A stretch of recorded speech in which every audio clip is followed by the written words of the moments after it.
Monsieur le Président, distingués membres du Conseil, permettez-moi tout d'abord de vous adresser mes remerciements pour cette nouvelle opportunité de présenter le rapport du secrétaire général sur la situation en République démocratique du Congo.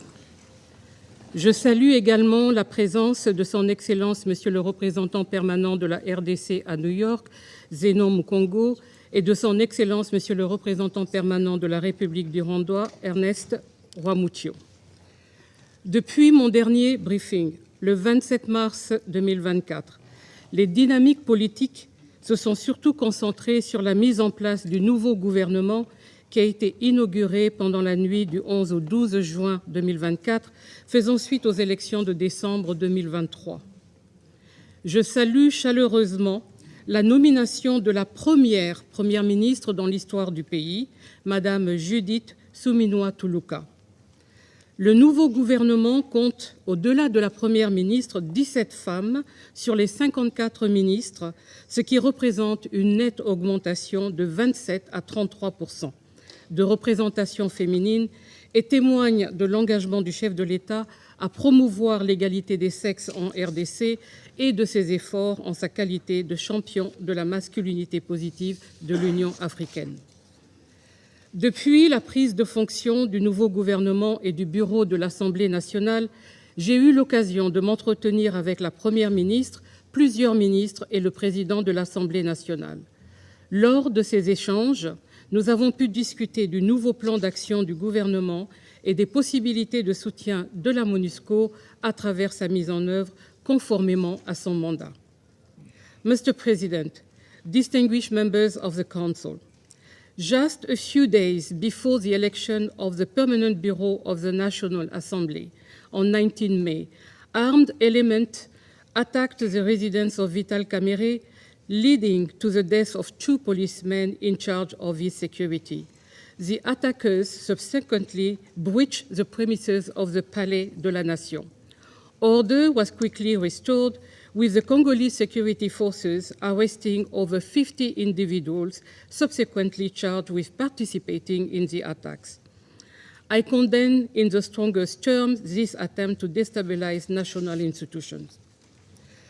The security situation in Eastern DRC has continued to deteriorate, reaching alarming levels of violence and civilian displacement.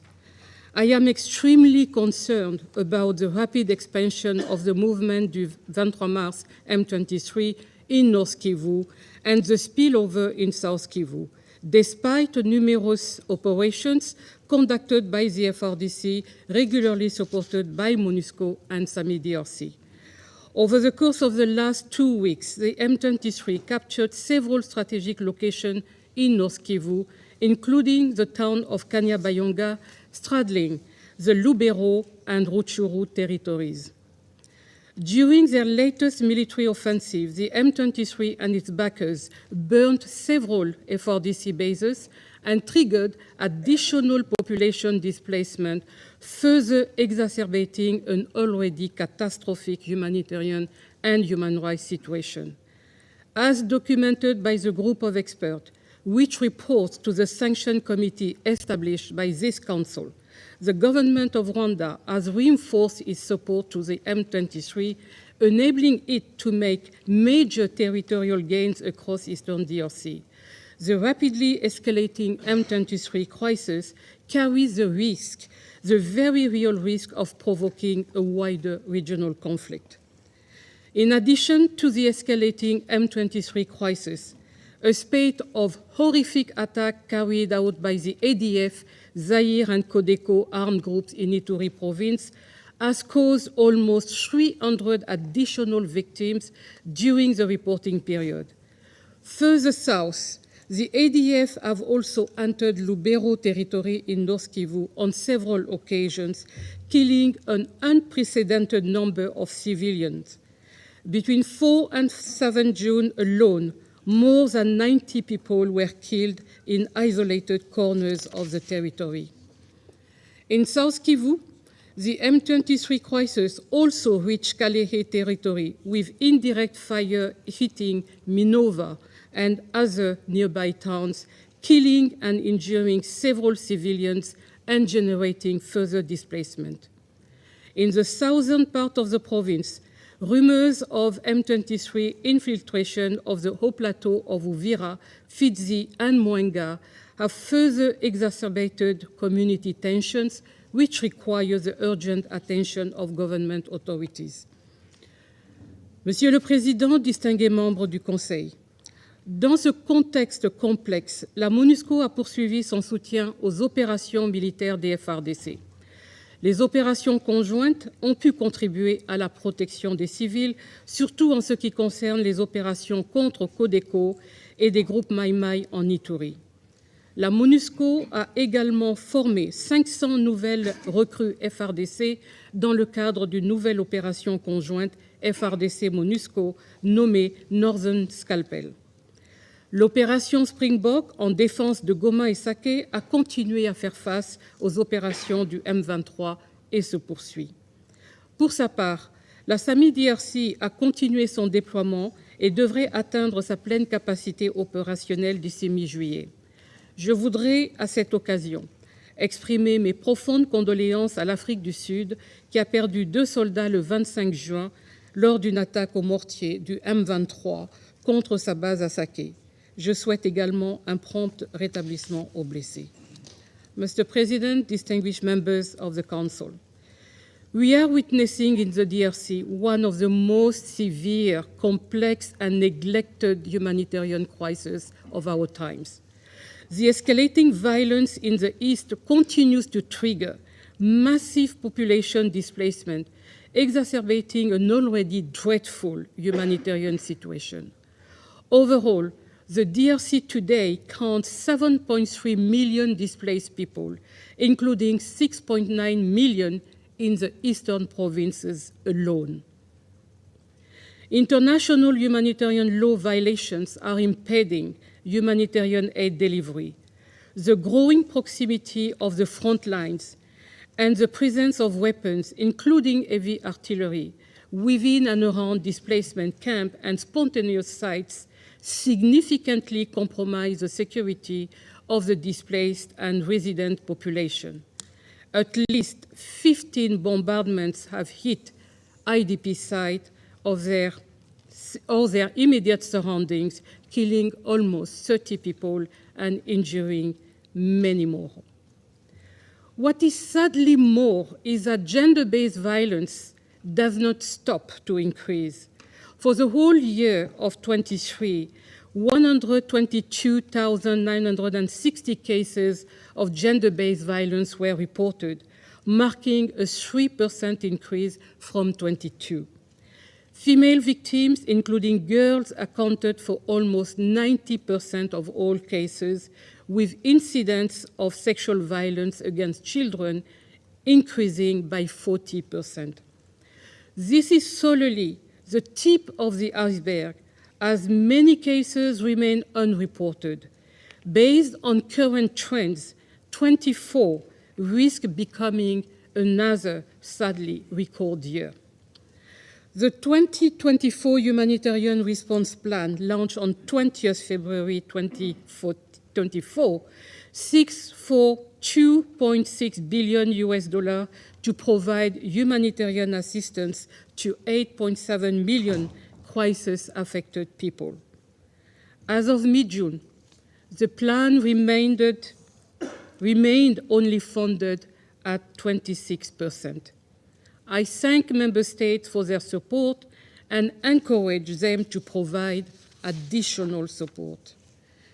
In addition, I also call upon Member States and regional organizations to increase their efforts to reduce humanitarian suffering by strengthening their engagement towards political and regional solutions and by recommitting to tackle the root causes of conflict driving the dramatic upsurge of humanitarian needs. I welcome the 2 weeks humanitarian truce in Eastern DRC, which began at midnight on July 5th. I urge the parties to use this as an opportunity to inject fresh momentum into ongoing regional peace efforts. Monsieur le Président, distingués membres du Conseil, comme sollicité dans la résolution 2717-2023, le secrétaire général vous a soumis une lettre identifiant les différentes options possibles de soutien à la SAMI-DRC, dont le mandat a été endossé par le Conseil de paix et de sécurité de l'Union africaine en mars. Je ne reviendrai pas sur les options qui vous ont été présentées, mais voudrais rappeler, comme mentionné dans la lettre, qu'il n'y aura pas de solution militaire à ce conflit et que la paix ne pourra être rétablie que grâce à des solutions politiques durables. J'exprime donc ma gratitude et mon plein soutien aux efforts continus de médiation menés par le président angolais João Lourenço entre la RDC et le Rwanda dans le cadre du processus de Luanda. Ceci qui nécessite le plein soutien de la communauté internationale. Je salue à cet égard la tenue prochaine d'une réunion ministérielle du Conseil de paix et sécurité de l'Union africaine à l'initiative de l'Angola pour discuter de la situation à l'Est. Ces efforts régionaux doivent être menés en complémentarité avec les initiatives de médiation au niveau provincial et local destinées à faciliter le désarmement des groupes armés dans l'esprit du processus de Nairobi. Dans le cadre de la mise en œuvre de son mandat, la MONUSCO a continué à appuyer les efforts de désarmement, démobilisation et réintégration du gouvernement, notamment en Ituri et dans certaines provinces du Nord Kivu, ainsi que ceux liés à la réforme du secteur de sécurité. À Lubero, au Nord Kivu, un projet de réinsertion a bénéficié plus de 1800 ex-combattants. Dans le cadre de la réforme du secteur de sécurité, la mission a appuyé la mise en place d'une entité nationale chargée de la coordination de la réforme du secteur de sécurité sous l'égide du conseiller spécial du président de la République. Monsieur le Président, distingués membres du Conseil, le 25 juin, la Première ministre Judith Suminwa Tuluka et moi-même avons présidé la cérémonie de clôture des opérations de la MONUSCO au Sud Kivu, mettant fin à plus de 20 ans d'opérations dans la province. Comme vous avez pu le lire dans le rapport conjoint soumis à votre Conseil, le désengagement du Sud Kivu s'est déroulé dans les délais grâce à une franche collaboration entre les autorités congolaises et la mission, en traitant courageusement les défis sécuritaires et logistiques identifiés conjointement. Je remercie les autorités congolaises pour leur flexibilité et pragmatisme tout au long du processus. Le rapport conjoint d'évaluation du désengagement nous a permis de tirer les leçons importantes pour ce processus qui seront très utiles à la planification conjointe de ces prochaines phases. En parallèle, le processus de transition se poursuit. Une feuille de route, c'est-à-dire un plan provincial de transition pour la province du Sud Kivu, accompagné par un plan d'appui de l'équipe pays des Nations Unies, ont été finalisés. Ils identifient les priorités, les ressources existantes et le besoin à venir. J'encourage les États membres à appuyer pleinement cette transition, y compris financièrement, pour que celle-ci se passe en douceur. Je tiens également à souligner le rôle important joué par le Fonds de consolidation de la paix dans le cadre de cette transition. Dans le contexte du désengagement et de la transition, l'accélération du PDDRCS nécessitera une volonté décisive de la part des autorités à convaincre les groupes armés de la nécessité du désarmement, en commençant par les provinces du Tanganyika, du Sud Kivu, du Maniema et de l'Ituri, et en attendant la fin du conflit au Nord Kivu, ainsi qu'un engagement à plus long terme des partenaires internationaux de la RDC. De son côté, le système des Nations Unies reste pleinement engagé auprès des autorités pour assurer un soutien technique et opérationnel au PDDRCS.